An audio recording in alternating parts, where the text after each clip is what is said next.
So, as per your character, you'll start like जय Hind sir. जय हिंद जय हिंद।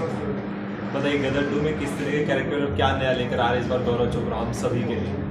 देखिए, पर्पस यही है कि एक रोल से दूसरे रोल में जाते वक्त आप लोग थोड़ा सा शॉक हो जाएं, थोड़ा सा सरप्राइज़ हो जाएं और मैं आपको कुछ अलग दिखाने की कोशिश कर सकूं।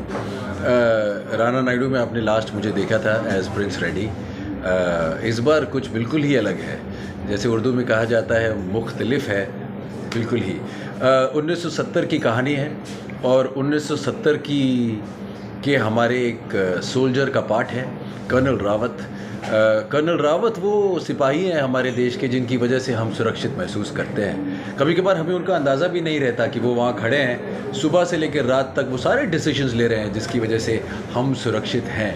इस फिल्म में जब भी कर्नल रावत आएंगे आप सुरक्षित महसूस करेंगे और वो किसी न किसी की रक्षा करने के लिए, किसी न किसी की सुरक्षा करने के लिए ही स्क्रीन पर बार बार आते हैं। क्लाइमैक्स में भी और पूरी फिल्म में यही उनका कार्य है, यही उनका जज्बा है और इस चीज़ को बहुत खूबसूरती से दिखाया गया है। मैं बात करें कैरेक्टर, जिस तरीके से आपने बताया इतना इंपॉर्टेंट कैरेक्टर नज़र आ रहा है, किस तरीके की तैयारी थी, कब कैसा क्या लगा जब वो वर्दी आपको कराई और वो वर्दी की जर्नी बताइए। देखिए, कुछ अलग करने की बात कहना आसान होता है कि चलिए कुछ अलग करेंगे, जब करने लगते हैं तो फिर मुश्किलें सामने आती हैं।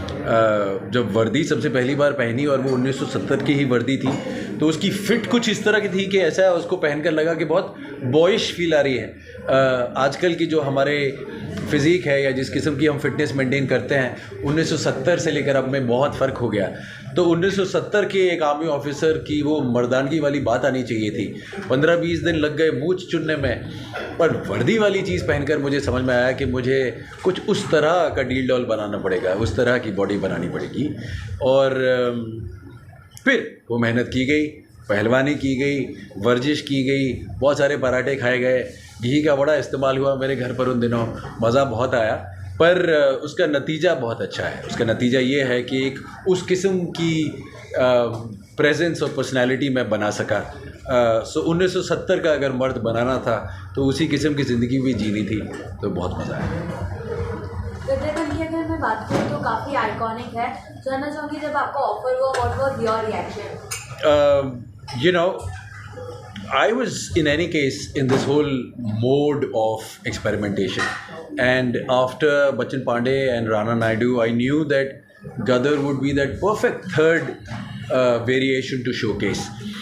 But यहाँ की मेहनत बहुत अलग लेवल पर होनी थी। हमारी फिल्म में कुछ एक्चुअली आर्मी के कंसल्टेंट्स हैं, सीनियर ऑफिसर्स जो हर चीज़ पर हमको गाइड करते रहे। उनके साथ मैंने कैंटोनमेंट एरिया में बहुत वक्त बिताया, दूसरे अफसरों के साथ उठा बैठा, बातें की, खाना खाया, चाय पी।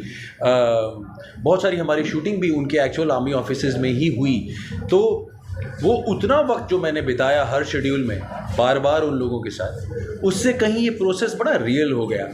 जो सिक्योरिटी गार्ड्स हैं वो सल्यूट कर रहे थे और मैं उन्हें नोट कर रहा था, लोगों का हालचाल पूछ रहा था। बहुत सारे सीन्स में मेरे आसपास जो जवान आप देखेंगे वो रियल जवान हैं, उनके पास रियल हथियार हैं और वो रियल जवानों के साथ मैं शूटिंग कर रहा था। तो उन लोगों के साथ बातचीत होती थी। कभी कभार कुछ अच्छा सीन मैं करता था तो वो पीछे से बोलते थे ऐसा अफसर होना चाहिए, तो खुशी होती थी ये सब सुनकर।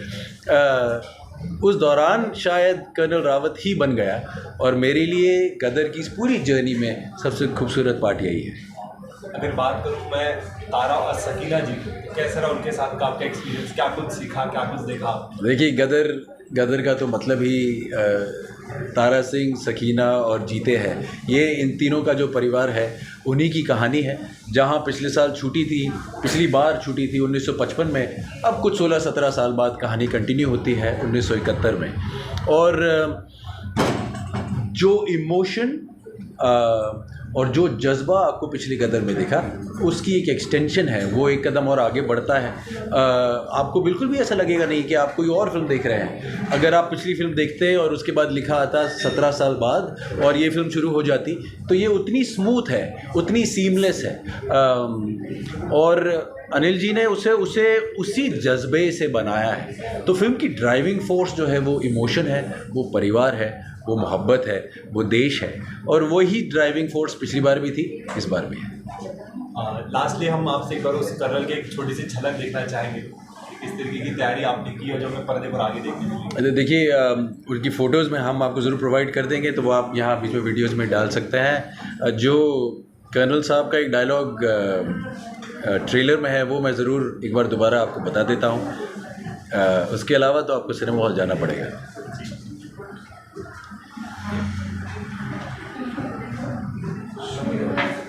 जानना चाहता था कि क्या आपकी यूनियन से 50 ट्रक हो पाएंगे। जंग के आसार हैं तारा सिंह जी। बैकअप की तैयारी करना चाहता हूँ। क्या सो नाइस। कहीं ना कहीं वो कर्नल अभी भी जिंदा है। नहीं, कर्नल जिंदा रहेंगे, वो हमेशा के लिए कहीं एक हिस्सा बन गए। वर्दी रियल, जज्बा रियल और एक्सपीरियंस भी रियल। किरदार के अंदर मतलब पूरी तरीके से खुशी के गौरव की बात। लास्टली फैंस और ऑडियंस के लिए क्या कहना चाहेंगे जो इतना सारा प्यार दे रहे हैं आपको और गदर 2 का जो इंतजार कर रहे हैं? नहीं, पहले तो मुझे आज मौका मिला है आप लोगों से डायरेक्टली बात करने का, रूबरू होने का। थैंक यू, इतने सालों के लिए थैंक यू। आप लोग हैं तो हम हैं। आप लोगों की मोहब्बत की वजह से हमारा नाम है, हमारी शख्सियत है, और जो भी कमाया उसकी वो आप ही की लोगों की वजह से मिला। तो शुक्रिया, थैंक यू, धन्यवाद। फिल्म के लिए ये ज़रूर कहना चाहूँगा, ये वो बड़ी एंटरटेनमेंट, फैमिली एंटरटेनमेंट वाली फिल्म है जिसका इंतज़ार आप काफ़ी बरसों से कर रहे हैं। वो सिनेमा हॉल की टिकट जिस पर आप पैसा खर्चेंगे उसकी एक एक पैसे की वसूली हो जाएगी। जाइए पूरे परिवार के साथ, आपको बहुत मज़ा आएगा। लास्टली हिंदुस्तान जिंदा रहेगा, वो एक बार सुना दीजिए। हिंदुस्तान जिंदाबाद था, जिंदाबाद है और जिंदाबाद रहेगा। Thank you so much. Thank you.